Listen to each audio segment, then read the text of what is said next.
Hey guys, Wellness Wednesday. I'm Daniel. I'm You're Jamie. Jamie. So we want to talk about vegan food or vegetarian food. So let me start with a Plant-based question anyway, here. yes. Plant-based? Yeah. Plant-based foods. Yeah, that's a better way to Yeah. put it. Now, question: you are vegetarian, right? I am, yes. Would you say plant-based diet? What do you do? Yeah, very much just plant-based. So again, relying more, I guess, heavily on plants. Yeah. So what do you eat that is not plants? Animal. Right products. now, animal would just be honey Oh, yeah. and Dairy yeah, but the only dairy would be like cheese. So I eat still like lactose-free cheese. and not some And yogurt yogurts, sometimes. yeah. Okay. Lactose-free yogurts, those type of things. But I mean, the majority is And plant-based, for sure. do you have a specific reason why you chose plant-based? So my reasoning, and everyone kind of has their own thing, but the reason why I started that is because I just thought to myself, okay, I would not go out and kill an animal to eat it. So why am I going to the grocery store and buying a dead animal? So that was my own choice, right? That's actually the reason why I did that. So then I did a lot of research and stuff into being able to eat properly. That's the biggest thing in mostly, if not fully, a plant-based diet. Because you can still eat a lot of unhealthy things and not getting the nutrients and stuff that you need, right?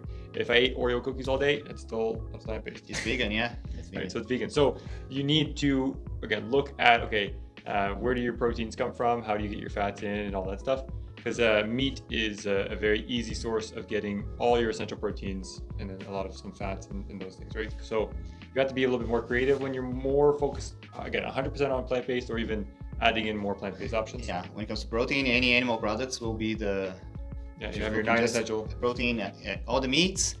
Dairy comes from animals, eggs also come from animals. What else we have? It's pretty much those are the main sources. Yep. For high protein Yeah, concentration. because animals use the protein and amino acids the same way as we do. So our muscles and ourselves, we have, again, the 9 essential proteins in us as well, right? So animals do the same thing.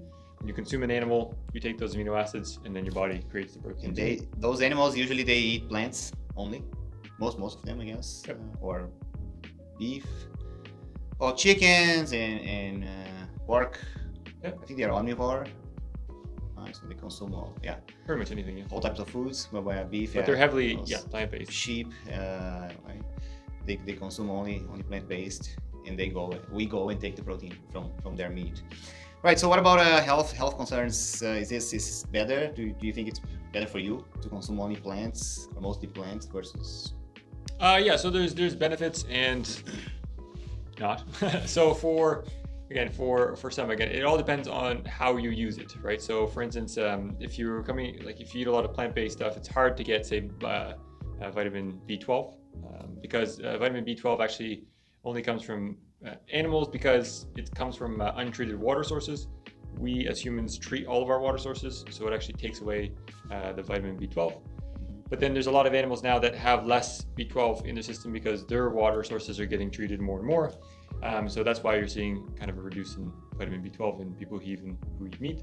But things like fungus have a good source of B12 because they have untreated water sources and they are fungi, right? So they're a little bit different than plants. You mean mushrooms? Yes, okay. Fungi, yeah, mushrooms and other types of fungus. So those would be good sources of, again, protein and vitamin B12. So you just have to be very cautious. For instance, you have to pair foods. That's the thing that I was talking about. So if you were to have, say, like meat has your 9 essential proteins. If you're eating just plants, you have to kind of pair things together, right? So a common one here in Canada would be like bread and peanut butter. Those two together, they would have your 9 essential proteins. If you just had peanut butter by itself, it doesn't. I think it has 6 of your, something like that. If you have brown rice and beans, right, very common in, say, like Brazil, then those two together, they would have your 9 essential proteins. Another thing as well would be, like beans. We have a combination with corn too. Yes, corn Corn, tortillas. we take the Mexican food. A lot of that. Yeah, so if you look at like any common foods and stuff in every culture, then you can usually find the combinations. But that's the biggest thing is you have to make sure that you have a very colorful plate, making sure that you're eating a lot of different fruits and vegetables. Because if you're not doing that, and grains, you will not have the nutrients your body needs. Okay, so for you, you said okay, it's just not so natural because you're not going to hunt animals. So there's health benefits. There's are you concerned about like sustainability? Not necessarily. Well, Like for plant-based? for going plant-based. Yeah, like I did research into that actually after the fact, so that was the main reason. And then the agricultural, they actually use the agricultural industry actually uses the most water and creates the most Well, deforestation is deforestation. Yeah, agriculture means Huge one. deforestation always. Yeah, because it's not necessarily the land, but to feed the actual cattle and stuff too. That uses a lot of land to grow soybeans or grains or corn. Right, corn is a big one as well. That and the amount of water that it uses to raise animals as well is very, very, very high. So it uses the most in the whole world of any industry. And another thing was actually the greenhouse gases, because cows produce a lot of methane gas, which turns into carbon dioxide in our environment. So it actually is the number one producer actually of greenhouse gases. It's not vehicles or oil, it is agriculture. Yes. Which is actually very interesting to look at. If you want some information on this, there's a really good documentary. It is The Cowspiracy. Netflix. Yes. Yeah. Netflix has Cowspiracy. Go watch that. It's a very interesting documentary. They also now have one too called the Fishspiracy. I think that's called the fish. Is it Fishspiracy? I don't know. I've never watched. There's one about either. fish as well, but it's very similar to the same name. It's about the biggest producer of plastic in the ocean is actually from fishing companies. Okay. Yeah. Anyway, I didn't but that's know a good that. documentary as well. Yeah, essentially we have, you mentioned that the amount of land that we need. Let's say if we were to feed ourselves with plants only, we would need a certain amount of land, right? To plant plants for us. I think it was about 80% less. 80% less, so Around yeah. 80, yeah. So if we are Don't going quote me on that, but if we're going to consume meat instead, we're gonna need to probably 5 times more land to have plants, to have enough plants to feed the animals that we are going to consume. Yes. Plus we still eat our plants too. And yeah, Right, I mean, in a perfect world too, everyone Huge would, impact. yeah, everyone would still have their house farm, right? So back in the day, everyone would kind of raise their own cattle, their own plants, their own vegetables, everything, right? So you would kind of grow all your own foods in your homestead. Whereas nowadays it's very forced, right? They're trying to now raise chickens or grow chickens from an egg. Now I think it takes 6 weeks to fully produce like a chicken that they would sell in the grocery store, which is very unnatural. It's supposed to take a lot longer than that. I think it's supposed to take about 3 months, and now they're doing it in like I think it's between 2 and 6 weeks, which because they keep modifying these chickens. Which again, if you modify things, you don't really want to eat things that have been modified or have a lot of antibiotics in it because it does change our hormones. But it's the same with plants too, right? So if they're modifying GMO, right, genetically modified stuff, you have to just be careful on that too, right? Because you can go and eat fruits and vegetables that have a lot of pesticides that have been kind of changed in their own way, and then eating those things can just kind of give you, like it kind of hurts the body as well, right? So even if again you eat meat, right? I do. I'm here mentioning lots of benefits of a vegan diet, but I still consume meat. Yeah. Would you go to I don't know, like Walmart and get maybe the frozen chicken breast where you get 10 or 20 chicken breasts for $10? Yeah, I might do that. Yeah. To be honest, yes. Yeah. So I understand. Yeah, the benefits. I think we have to consume less. And I'm not saying everybody should become vegan, especially depending on the quality of the vegan food that you're thinking about consuming, right? Yeah. Less is the solution. We could also bring more information here. We could talk about animal cruelty, not just the way because they're killed, but the way they're treated since they were born, and how they're separated from the family, right? Yeah, like for instance, baby cow. Yeah, for myself, like if somebody wants to eat meat, that's okay, right? I'd never tell people don't eat meat, but you just have to know kind of where that meat comes from, right? Like, okay, am I eating I don't know, a chicken or a cow that, again, you were saying it has been like it was it lived in a very cruel area, didn't have any places to go free range or those things, and then really kind of doing a deep dive too in the companies, because there's a lot of regulations where they can say it's free ranged if they have like a very little. It's just the size of the space. Yeah, there's a lot that when they say free range, it's amount of time, a certain amount of time yeah. that they can go outside too. Right? Yeah, it's not like they're free all day, but there's 1 hour of roaming. Regulation. I think it's like if they go outside or you give them access for 1 hour a day, then you can kind of say that it's free range. So companies take advantage of that. So anyway, I'm just saying research where you're getting the meat from and stuff. Definitely, I would highly suggest to support local. Like here in Moncton, we would have the Moncton Meat Market, or local. What they do is they have local farmers that raise cattle or they raise chickens and stuff. So supporting the local, I think, is the biggest thing, because they're using the land in a way that it's supposed to be, right? It's not like if you have agriculture a lot of time very heavily in the US, but also in Canada, where they use the land so much that the land becomes a desert. So then they have to move and get other land and cut down trees and forest to get new land, and they keep doing that because they're not putting vitamins and minerals and stuff in the ground as you do it, right? But if you had like a homestead or a local farmer, they're treating the land a lot less harshly. So they keep replanting, and especially if you have a farm and stuff, all the nutrients kind of gets recycled. So supporting those farmers and making sure that you're not supporting a more industrialized agricultural company, right? I can add to that.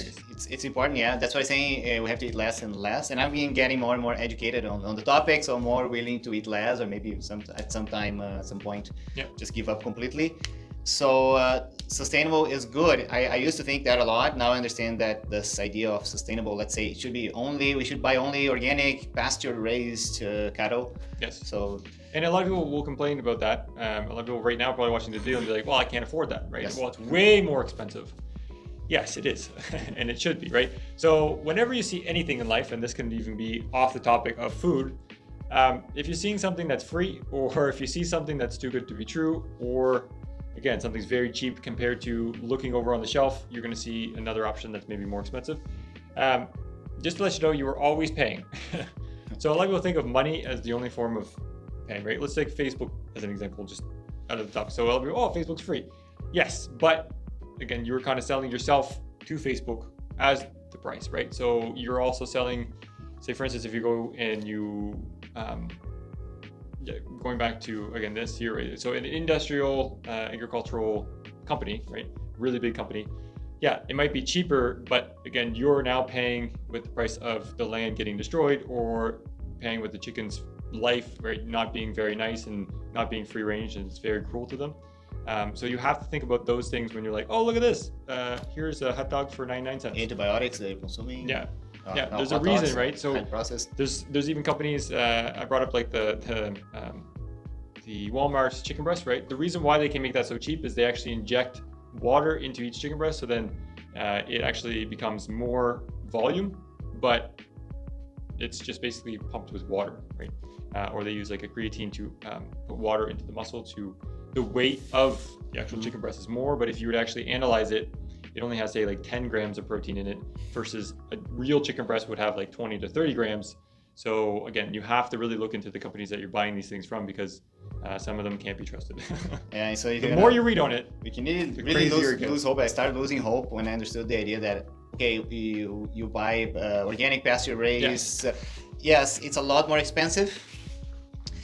And we can think that, okay, everybody should buy only those sustainable sources of meat, but they don't do because it's too expensive. Well, let's put a hypothetical situation in which price is not a problem anymore. Let's say all the governments work together, make it all accessible to everyone who's interested in eating that. It's not possible. It's totally unachievable, because we don't have enough land to raise enough free range animals to feed the whole population of this planet. Yep. Same with olive oil. Like the amount of olive oil that's out there in the world today, there is not enough olives in the world to produce that much olive oil. So they mix it with corn oil, they mix it with they do that. Canola oil and stuff. So you always have to check the back of the bottle when it says that, right? But the exact same, like you were saying, there's not enough land to raise these things, right? So a lot of like chicken nuggets and stuff from McDonald's, they're not even using chicken. Like they're using parts of the chicken, right? You have chicken feet, you have the organs of the chicken. Hopefully this really helps you not to eat it. So they're using all of those things. They bleach it, they take away all the bacteria and stuff, but you're eating basically just the leftover pieces of a chicken. So we do what we can. We can reduce the amount of meat we're consuming, but only consuming the free range, organic, pasture raised. When we bring it to a price point that is so high that not a lot of people can consume it. Yes. But yes, if but we people could, need- yeah, there but wouldn't be enough land. So does it make it sustainable or just inaccessible? Exactly, yeah. So then people would need to be knowledgeable about, okay, where do I get my other sources of protein? How do I eat beans? How do I eat tofu? What is tofu? So a lot of people don't like even the word tofu, right? But you can cook it in a way that's okay, right? It's a bean. It's the same as if you were to take black beans and then ground it up and put it into a block, right? It's just soybeans that are just ground up and put into a block, right? If you don't like that, get tempeh, where it's basically just the beans smushed together. Yeah, and those type of things. So, and then based on food, it's very weird actually that food. It's weird that you have to distinguish food like vegetables, fruits, anything that's in the supermarket. You have to distinguish it if it's healthy, but it should be reversed. You should have to distinguish it if it's not food, not if it's food. You know what I mean? So right now, like if you go to the supermarket and you want food, the majority of food in the supermarket is actually not food. And the actual food is the ones that say organic or the ones that say free range or grass fed and no antibiotics, right, in the animals. So it's actually completely flipped of what it really should be is, okay, food is food. And then this stuff that is, it should be labeled like, hey, this is not food or this is 20% food, right? It doesn't make any sense that like, if you go there, you have to make sure that it's food by getting the organic stuff and the ones that have the healthy labels and stuff on it. Yeah, all that being done to be able to have enough food available at certain price, transport it, store it. Yeah. But so with all that said, we have a lot of vegan options out there. Yes. But are they good for you?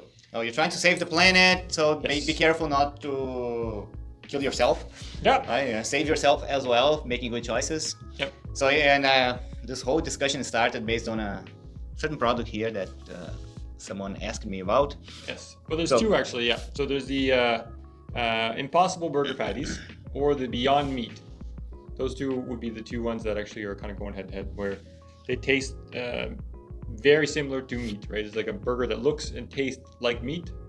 As I said before, if something is too good to be true, it's usually too good to be true.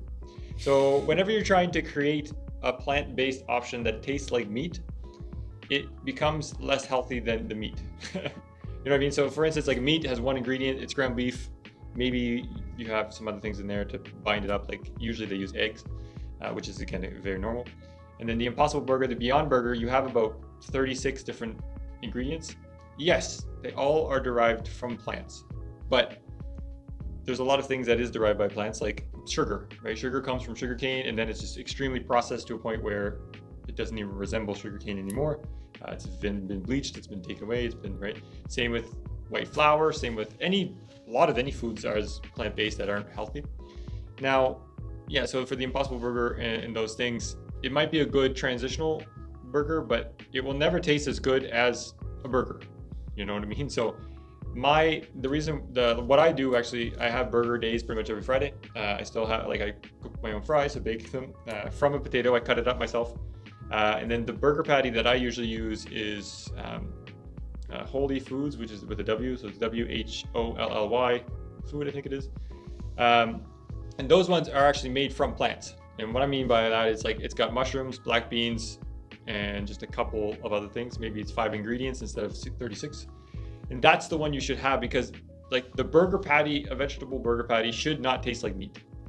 Yeah, it's just, again, it's impossible. Okay, yeah. So if it tastes like meat, it's because it has those cosmetic additives, a lot of them. Yes. To change color, texture, and flavor and smell. Yes. Right. So if it grills like a burger, it smells like a burger, but it's not a burger, again, it's too good to be true. Like they're putting a lot of stuff in it. Very likely, gonna have to check this. Right, so I have to put the image on the screen of this one. We have here is Impossible Burger Patties. Yeah, 19 grams of protein. Yeah. So if you were to look at, let me just check so just the sodium in one burger patty is 370 milligrams of sodium, which is about 16% of your daily intake. But they're adding in so much saturated fat. So saturated fats here is 6 grams, which is over 30% of what your daily intake is. And that's the thing that make it taste like meat. So they use coconut oil, a lot of different oils actually.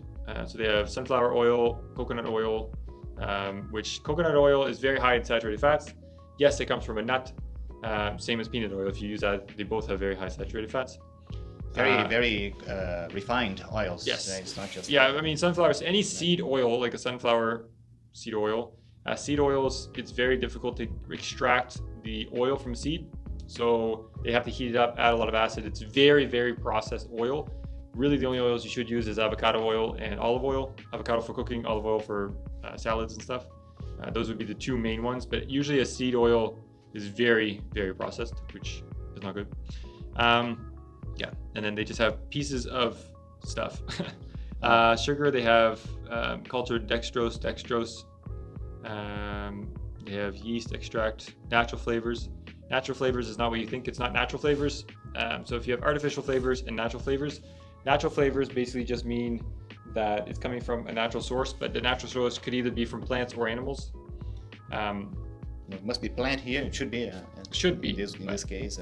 Yeah, but it just goes under a thing of like. If we go over here, so number one ingredient, water. Number two, soy protein concentrate. So as we find all those protein powders. Then the oils, 3 and 4 here oils, and then sugars. Yeah. So those the top 5 or 4 ingredients there. Again, ingredients always go from the most it has to the least, right? So the most in this that it would have, right, would be the water, obviously. Most other, they actually don't have to say on ingredients list water as an ingredient, just to let you know. So a lot of things don't have water. But yeah, so the first ingredient here would be like soy protein concentrate, which is, basically you're taking soy and you're breaking that down to a point where it's a lot of, basically you're in a lab extracting the protein from a source. It's actually a very hard thing to do. I don't know if you've ever tried to extract protein from a source. No. Right? So you have to like put it into, it's very hard to do actually. So you do that, then you put in acids and you put in things to extract or to break apart just the proteins from, basically you're doing the same thing that your body does to break down proteins and then take it out, right? We're using the acids, like they mimic the same thing as like your teeth, the saliva going down to your stomach, using that stomach acid to take away those particles going to the digestive system.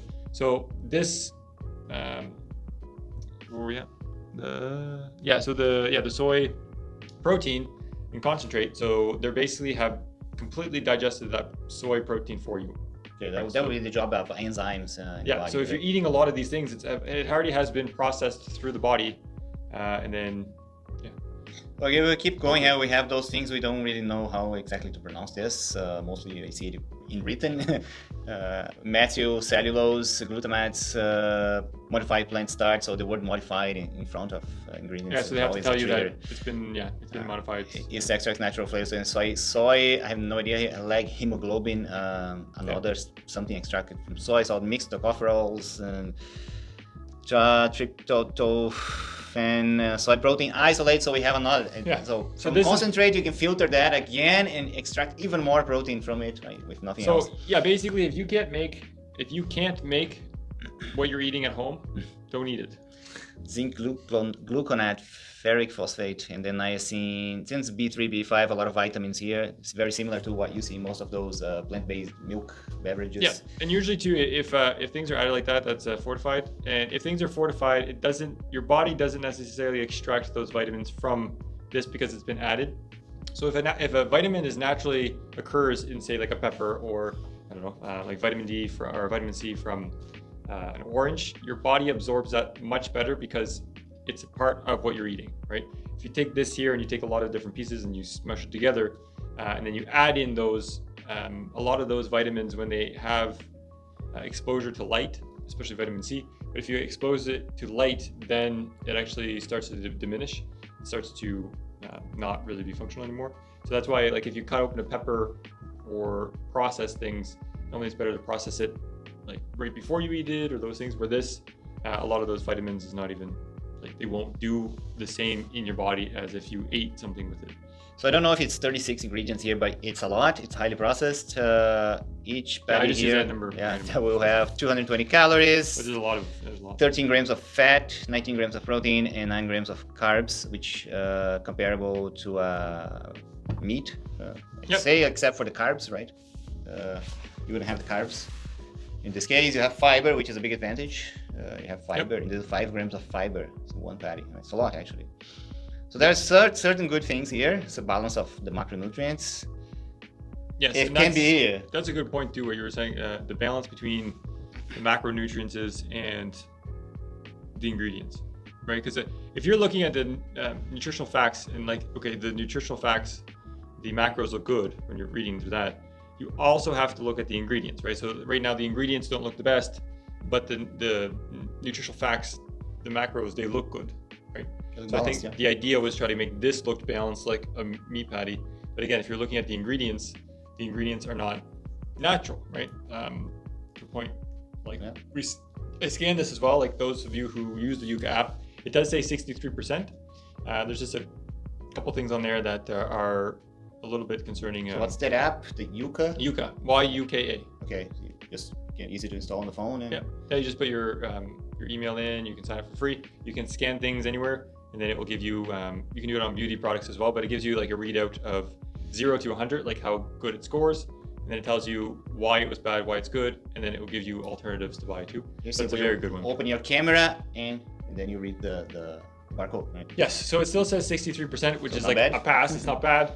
And then this, again, if you're eating this here, it does not have a lot of things in it that would hurt the body, but it's always good to eat things that are more naturally grown in, from the ground up, right? So things that have not it's always good to eat things that don't need a lab to produce it, right? Like the Impossible Burger, the Beyond Burger, you need to produce that in a lab. There's no way of producing that at home. It's impossible, right? Any of those ingredients, you can't buy those ingredients unless like you're a certified lab, I think. A lot of the time, like you can't just randomly go and get like it's not something those you can random have stuff, in your right? pantry. You can't have that in your pantry. So that's what you really have to look at, right? So yeah, you can eat it. It tastes like meat, but if you're making that decision to not eat meat, then it comes with consequences. Right? It comes with rewards and consequences. It depends what you choose. Everything else. You can see a lot of crappy vegan diet and people eat noodles and Oreo and cereal and muffins. Like being vegan or vegetarian doesn't mean that you're going to be healthier. And chips and energy drinks, and there's a lot. So it doesn't mean healthy at all. No, if something says vegan, it does not mean. You still need to go. And in this case here, they come with those recipes, right? So as if like any food can be part of a healthy diet here. If you take this recipe, what they're suggesting, take that hamburger, some of that hamburger, and make a big salad with lettuce, with seeds, sesame seeds, lettuce, and other herbs, with pasta, carrots, and peas. Use some sort of dressing, make a big salad with some vegan. And then too, when I was saying the sesame seed oil that's in there, it's very refined, but if you were to eat seeds by themselves without refining them, like at home you could grind them in a coffee grinder or something. It's just whenever they're heated up and doing through the process to create or extract oil, that is a harmful process. But eating them at home, like adding seeds and stuff, definitely do that. Like that's the seeds themselves are very healthy. It's just the processing of them to make oil is not. I just want to clear that up. Quick reminder is the serving of seeds is very small because they are high in fats, good fats. Good fats, but high fats, they bring fiber and some protein, so it'll be high calorie. Omegas as well. High flax seeds are very good. Just be careful and you don't eat a cup of seeds. No. You eat maybe a tablespoon with your meal. Yes. Yeah. So check. Like a thumb size. Have that notion. So it's a matter of choosing based. It all goes back to why. An informed choice, right? It needs to be an informed choice. It needs to be why you're choosing to be vegan. There's lots of reasons as we described. It can be more related to sustainability, animal cruelty. You think that is more beneficial to your health, less inflammatory. And you don't have to go from like 0 to 100 right away, right? You can just start with, if you're eating meat now, that's okay, right? But you could try to get, again, a better quality meats or treating the animal a little bit better, right? Not just looking at, this is the cheapest hamburger, let's buy the cheapest one, right? Because again, like I said, you're going to pay for that, maybe not in money, but maybe you're going to pay for that in health, or you're going to pay for that some other way, right? So, I choose to pay with money and get the healthy stuff, right? If you can, definitely, it's worth it. Pay more, especially when it's a small difference. Sometimes you don't realize how small it is. What I was thinking about another day is the fact that sometimes I buy that broccoli and it may be on sale for $3.99. And then say next week I go to the grocery store, it's not on sale, it's maybe $5.99. And I look at that, oh my God, $5.99. I'm not gonna buy it today. It's like because of those $2. And maybe that's $2 a week. It's not they have that broccoli even if it's $1 or $2 more, because it's not gonna be that huge impact you're thinking of. They think of a beer, I always compare it with a beer. Right? You're gonna buy a beer that is a can of beer that's $3 or $4 or $5. Yeah, too, like depending on where you're spending money, right? If that's the whole thing is like, okay, yeah, you won't pay $2 more for, say, broccoli, which is very healthy. It will last a lot longer than one meal. But then you'll go to Late to Keg, and it's easily $100 for one meal. You know what I mean? So you have to think about, okay, do I want to eat out, or do I want to spend more money and eat healthier, right? So normally there is a place to rearrange the way that your budget, or the way that you're spending your money, to be able to eat healthier, because eating healthier at home, cooking, is way cheaper than eating out. Guaranteed. It's funny that you give the example of the keg. This is a big steak. Yeah. Well, I figured it's the topic of the day. Let's go to the keg. Yeah. Anyway, people, I think that's what we wanted to share today. Yeah, I think it was a good topic. And if you have any questions, let us know. Comment if down you below. Want other topics, let us know, or continuing on this one. Yeah, That's next also week we good. can talk all about meat if you like. Yeah. Animal foods. Animal products. Definitely. Yeah, I would love to talk about that too. Yeah. All right. Hope to hear from you. All right, guys. Thanks Have a very great much. week. See you next Bye-bye. time.